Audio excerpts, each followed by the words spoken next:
Salutations, mon nom est Kev Johnson. Bienvenue dans notre programme de capsule temporelle Timecode. Destiné aux générations futures, cet enregistrement sert de témoignage de notre cinéma à travers le temps. Aujourd'hui, vous avez choisi la cassette Antiquité et mythologie. Je vous souhaite un bon programme et espère que là-bas dans le futur, vous n'avez pas tous été irradiés. Antiquité et mythologie grecque, ça remonte à longtemps. Mythe fondateur de notre société, c'est naturellement que le péplum fait sa place dans le cinéma depuis sa création. À l'époque, le texte est limité, mais l'émotion est déjà là. Et avec les années 50, l'empire d'Hollywood et ses péplums est en pleine expansion. À l'époque, Marlon Brando était encore jeune et mince. Jupettes et torse poilu sont à la mode. On y raconte l'histoire de Jules César, Ulysse, à prononcer, ou bien encore de Néron. Je vais me couler un peu.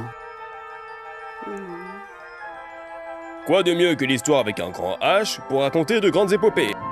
Ajoutez à ça de l'amour, de l'action, des complots, des trahisons et de l'émotion, bref, du grand spectacle. Et en plus de ça, un bon moyen de réviser sa Bible. Tu ne fumeras point de pipe à craque. Eh merde! Années 60, la fête continue. Oh, c'est pas vrai, ça recommence. Et oui, on ne change pas une recette qui gagne. Toujours de l'amour, des torses bien huilés, et bien sûr du grand spectacle. Le public en veut toujours plus et toujours plus grand. Après tout, rien n'est trop beau pour la reine Cléopâtre, quitte à ruiner Hollywood. Kirk Douglas, lui, les jeux romains, ça n'amuse pas du tout. Et se faire fouetter la gueule non plus. Alors il décide de réunir tous ses petits amis pour donner une bonne leçon à Rome. Fallait pas me fouetter. En Italie aussi on fait des péplums, profitant des culturistes nationaux. Cependant, les moyens ne sont pas les mêmes. Alors de l'amour oui, de l'action ok, mais aussi de l'horreur. Hercule fait face à toutes sortes d'épreuves. Heureusement pour lui, après l'effort, le réconfort. Jason, lui, est dans la même mouise.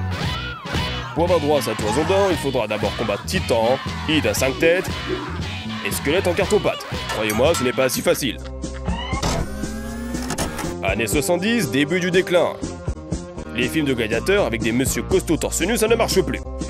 Et ça, Pam Grier l'a bien compris. L'idée est simple, on remplace gladiateur par gladiatrice. Alors du combat toujours, mais un peu de... du combat, et puis... Bref, tout fout le camp en Romanie. C'est la chute de l'Empire romain. La grande Rome des années 60 n'est plus qu'une chimère. Que ce soit dans Caligula ou Messalina, impératrice et putain, le péplum s'abandonne aux orgies et à la décadence. Oh oui, tu peux rire toi, mais attends de voir un peu ce qui va t'arriver. En France, Astérix s'anime.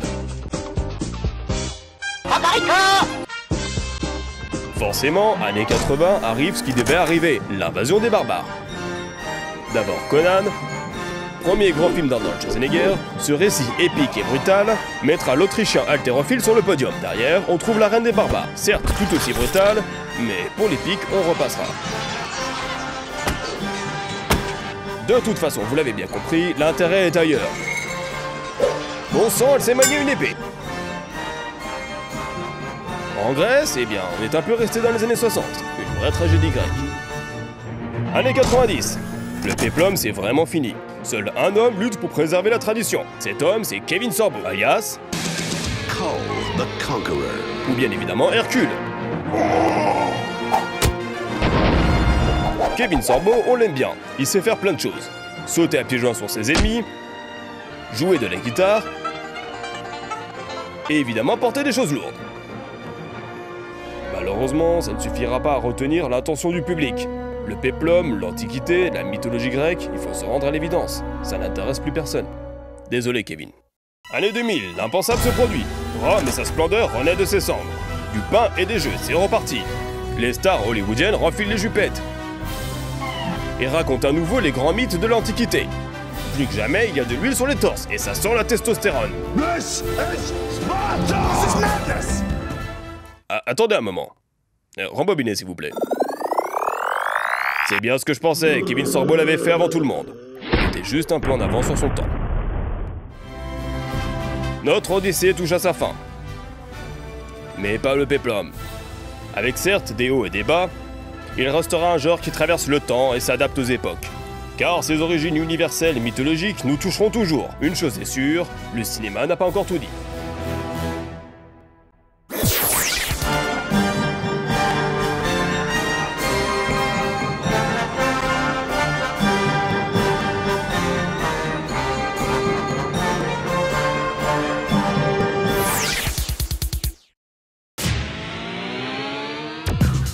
Plongez dans le programme de recherche Timecode du professeur Kev Johnson. C'est mon émission préférée. Revivez l'histoire du 7e art. J'espère qu'ils parleront de notre film. Et découvrez ses moments les plus glorieux. Je suis quand même Dean Martin. Et ceux qu'il aurait mieux fallu oublier. Arrêtez de vous moquer. Je vous ai dit que mon robot coiffeur ne marchait plus. Timecode, c'est l'encyclopédie non officielle du cinéma, tous les jours sur Gongbaz.